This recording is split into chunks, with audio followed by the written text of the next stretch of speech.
بتقول ايه؟ كابينيه. كابينيه يا فلاح، وطبلية يا بيئة.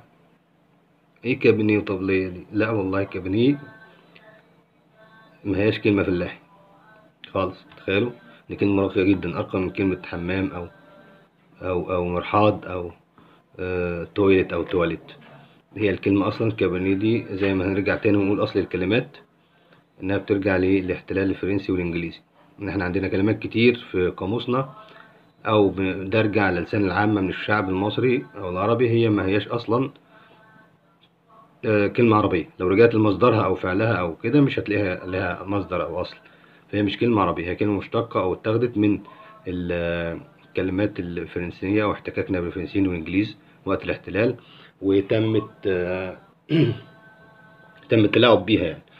زي كابينيه دي اصلا كلمه فرنساوي، يعني كابينيه، حتى النطق بتاعها كابينيه، مش تلاقي لها اصل.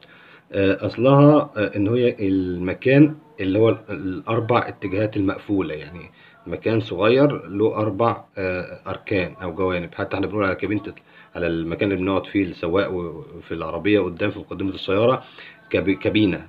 فهي برضو يعني مش عربيه. فكابينيه دي هي كلمة فرنساوي على فكرة، فهي طبعا فرنسوية، يعني الويفر المقرمش، يعني كلمة راقية جدا. ما هياش الكلمة بيئة ولا حاجة. فاللي بيقول كابينيه ده مش بيئة خالص. والطبلية، الطبلية دي اللي هي بناكل عليها طبعا، اللي هي المنضدة، يعني الترابيزة أو المنضدة اللي بناكل عليها.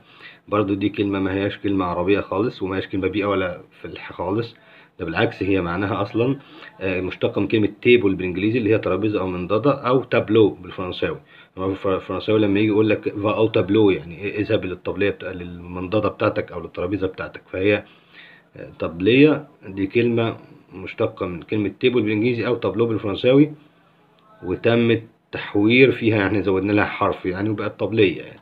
فكلمة طبلية برضو ما هيش كلمة بيئة أو كلمة فلاح، يعني زي ما بيقال يعني. بالعكس، دي كلمة راقية جدا، دي كلمة فرنساوي وإنجليزي يا جماعة. ف طبلية